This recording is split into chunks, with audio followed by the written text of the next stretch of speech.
When Godzilla Went Berserk, Craziest Rampages. A dramatic montage of Godzilla's most destructive moments flashes across the screen. Towering over skylines, unleashing his atomic breath, cities engulfed in chaos. Intense, heart-pounding music builds, gripping your attention. Ever wondered what happens when a 350-foot-tall radioactive reptile decides to let loose?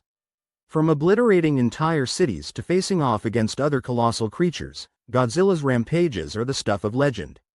Hey guys, welcome back to the channel. If you're as big a kaiju fan as I am, you're in for a treat. Today, we're counting down the wildest times when Godzilla went absolutely berserk. So sit back, grab your favorite snack, and let's dive right in. Alright, let's set the stage. Since his first massive footstep onto the silver screen back in 1954, Godzilla has been more than just a giant monster. He's become a cultural icon, symbolizing everything from nuclear anxieties to the sheer thrill of watching epic destruction. Think about it. Over nearly 70 years, Godzilla's smashed, crashed, and thrashed his way through dozens of films. But which rampages really stand out? Which ones left us picking our jaws up off the floor? Well, that's exactly what we're here to find out. So without further ado, let's unleash the beast and explore the craziest times when Godzilla truly went berserk. The birth of a titan. Let's rewind the clock a bit. Back to 1954, post-World War II Japan was grappling with the aftermath of nuclear devastation. Enter Toho Studios, who brought to life a creature that would embody those fears, Gojira, or as we know him, Godzilla. But here's the cool part. Godzilla wasn't just a mindless monster. Over the years, he's evolved into a complex character. Sometimes he's the villain, other times the unlikely hero. It's this depth that keeps us coming back for more. From being a metaphor for nuclear destruction to representing nature's retaliation against human hubris, Godzilla has worn many hats, dorsal plates? Rampage number 1. The original destruction, 1954. Now, onto the main event, the Rampages. Let's kick things off with the one that started it all. Godzilla, 1954. Imagine Tokyo in the 1950s. The city is rebuilding, life is returning to normal, and then suddenly, reports of mysterious ship sinkings begin to surface. Enter Godzilla. A colossal creature awakened by nuclear testing. His first appearance, peeking over a hill with that iconic roar, chills every time.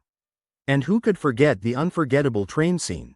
People screaming, Godzilla lifting the train like a toy. It was both terrifying and mesmerizing. But this wasn't just about monster chaos. The film was a stark reminder of the horrors of nuclear warfare, resonating deeply with audiences in Japan and eventually around the world. It set the stage for monster movies for decades to come. Rampage number 2. Osaka in Flames, 1955. Moving right along, Godzilla didn't stay dormant for long. Godzilla raids again, 1955. In this sequel, Godzilla faces off against his first ever monster opponent, Ongerus, a spiky, ankylosaur-like creature. Their epic clash takes place in Osaka, turning the vibrant city into a battlefield.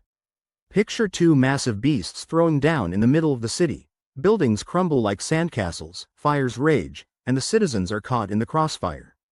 The intensity levels up as the military's efforts prove futile. The sheer scale of destruction showcases just how powerless humanity can be against such forces. This film upped the ante, showing that Godzilla wasn't just a lone threat, there were others out there. Rampage number 3.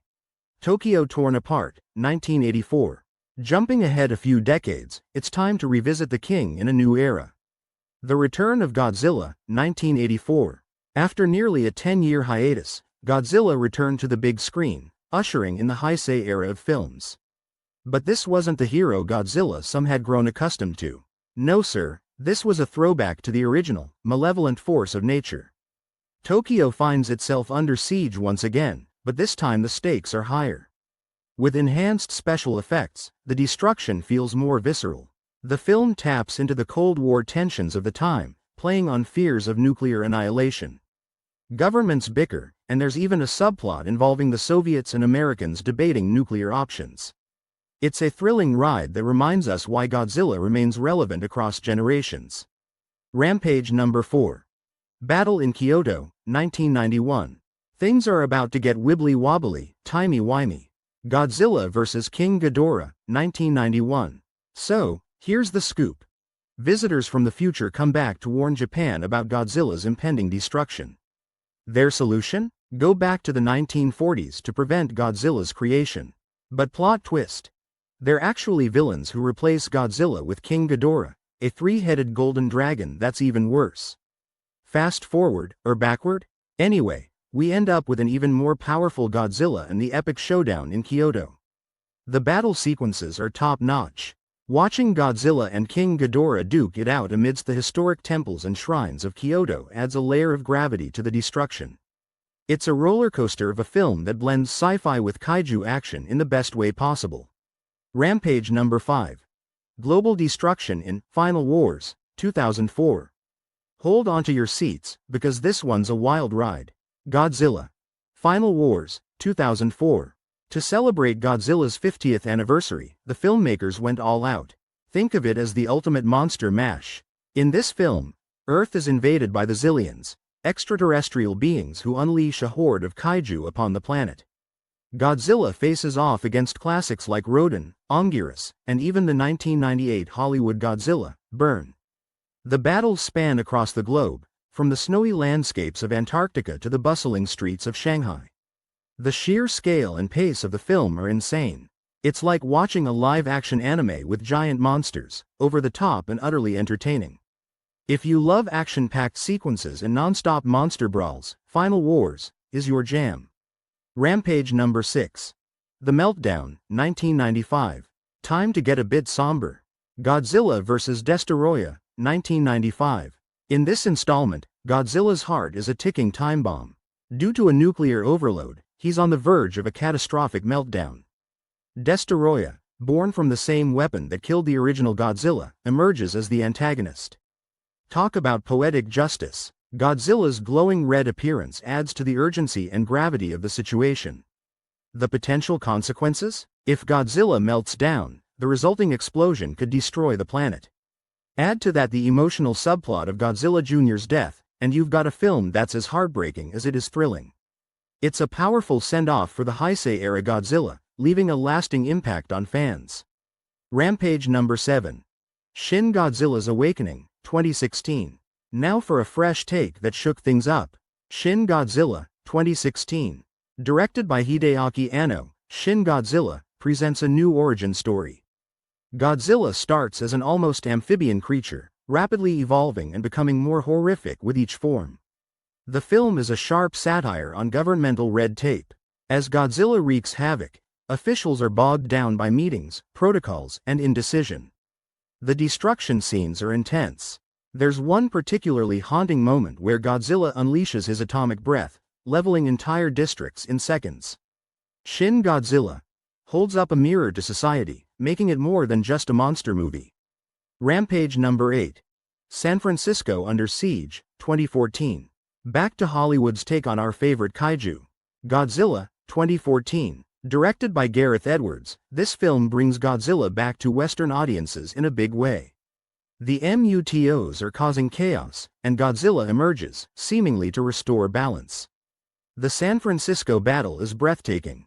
From collapsing skyscrapers to tsunamis caused by Godzilla's sheer mass, the city is under siege. What's unique here is the human element.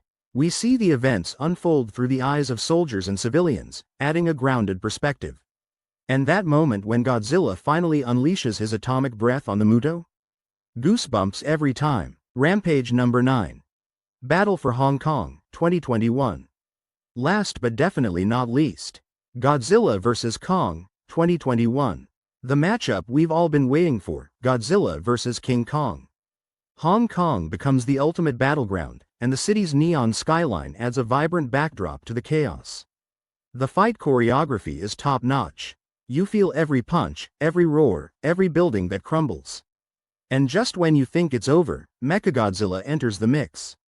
Seeing Godzilla and Kong team up is a fan's dream come true. The film is a spectacle, delivering on action while also exploring themes of humanity's relationship with nature. If you're looking for a movie that embodies the term blockbuster, this is it. Behind the chaos. So, how do they make all this massive destruction look so darn real? Back in the day, it was all about suitmation, actors in monster suits smashing through miniature sets. And you know what? It was awesome. These days, CGI allows for even more spectacular scenes. But no matter the method, the goal is the same. Make us believe a giant monster is tearing up the city. Filmmakers often face the challenge of balancing realism with entertainment. Too much destruction, and it becomes overwhelming. Too little, and it's not believable. Directors have shared that capturing the weight of Godzilla is crucial. Every movement, every roar, needs to convey his immense power. It's a labor of love that pays off when we, the viewers, get lost in the epicness of it all. Godzilla's cultural impact. Beyond the big screen, Godzilla has left his footprint on global culture. He's been featured in video games, comics, and even had a cameo in The Simpsons. Remember that? Artists and writers draw inspiration from Godzilla to explore themes like environmental issues, the dangers of unchecked science, and more. Schools have even used Godzilla movies to teach about nuclear energy and its consequences. The fan community is vibrant and diverse. From conventions like G-Fest to online forums, fans connect over their love for the King of Monsters. It's amazing how a creature that started as a symbol of destruction has brought so many people together. So there you have it, a monstrous journey through Godzilla's craziest rampages. From his origins as a metaphor for nuclear fears to his role as a global icon, Godzilla has proven that he's more than just a giant lizard. These rampages aren't just about destruction, they're stories that reflect our world's changing attitudes and fears. And as we look to the future, there's no doubt that Godzilla will continue to evolve, bringing new thrills and maybe a few more city-sized tantrums. After all, as long as we keep pushing the boundaries with nature and technology, the King of Monsters will be there to remind us of the balance we must maintain. Thanks so much for joining me on this epic adventure. If you loved this video, make sure to smash that like button. Did we miss your favorite Godzilla moment? Drop it in the comments below. Let's keep the conversation going. And don't forget to subscribe for more monstrous content coming your way. Until next time, keep roaring on.